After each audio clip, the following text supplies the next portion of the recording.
Hello all, welcome to time pass చేద్దాం చలో.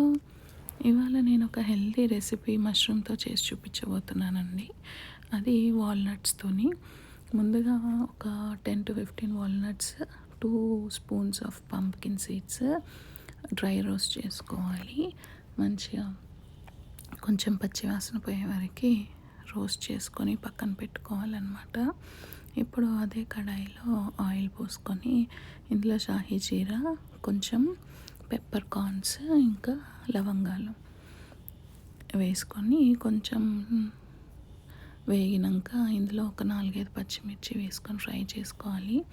అందులో ఒక పెద్ద ఉల్లిగడ్డ చిన్నగా కట్ చేసుకొని వేసుకొని మంచిగా ఫ్రై చేసుకోవాలి. అది ఇట్లా ట్రాన్స్పరెంట్ కలర్ అవుతుంది కదండి, అప్పటిదాకా కొంచెం కలుపుకుంటూ ఫ్రై చేసుకోవాలి.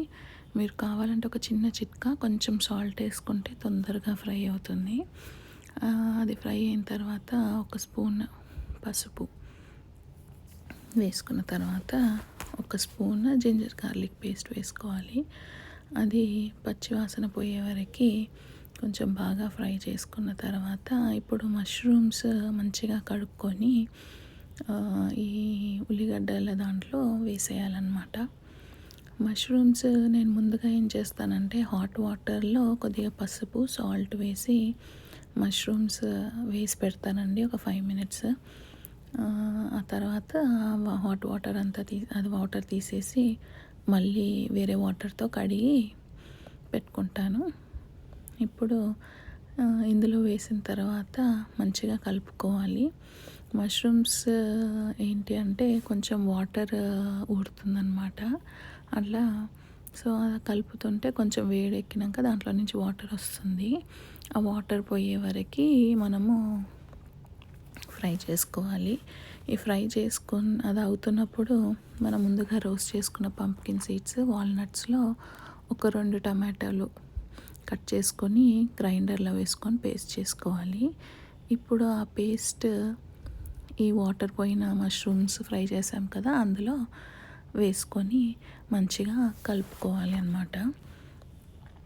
అది మొత్తం కలిసేలాగా అలాగే కలుపుకొని అట్లనే ఉంచాలండి. ఇప్పటికైతే ఏమి వేయొద్దు.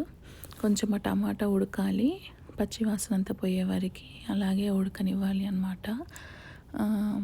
కొంచెం మీకు ఆయిల్ బయటికి వస్తుంది అని అనుకున్నప్పుడు కొంచెం టమాటా ఉడికినాక ఆయిల్ కొద్దిగా బయటికి వస్తుంది. అప్పుడు ఒకసారి కలుపుకొని ఇప్పుడు అందులో ఒక స్పూన్ కారం అన్నమాట బాగా కలుపుకోవాలి. కలుపుకున్న తర్వాత ఒక స్పూన్ కారం వేయాలి.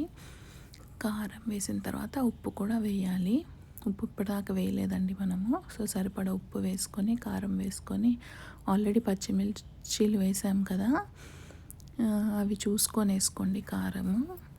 సో అది వేసిన తర్వాత కింద అడుగంటకుండా కొద్దిగా బాగా కలుపుకోండి.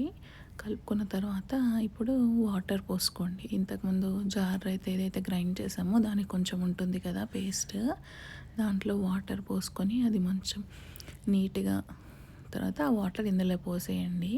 ఇంకా వాటర్ కావాలి అని అనుకుంటే ఇంకొంచెం వాటర్ కూడా మనము యాడ్ చేసుకోవచ్చు అన్నమాట. ఆ గ్రేవీ ఎట్లా కన్సిస్టెన్సీ కావాలో తగ్గట్టుగా. నేనైతే ఇంకొంచెం వాటర్ కూడా ఎక్స్ట్రా యాడ్ చేశాను అన్నమాట. అలా వాటర్ వేసిన తర్వాత అది కొంచెం మరుగుతున్నప్పుడు ఒకసారి కలిపి నేనైతే మూత పెట్టేశాను.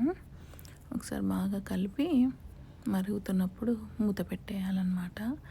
ఇలా మూత పెట్టి ఒక 10 నిమిషాల దాకా ఉడికియాలి మీడియం మంట మీద.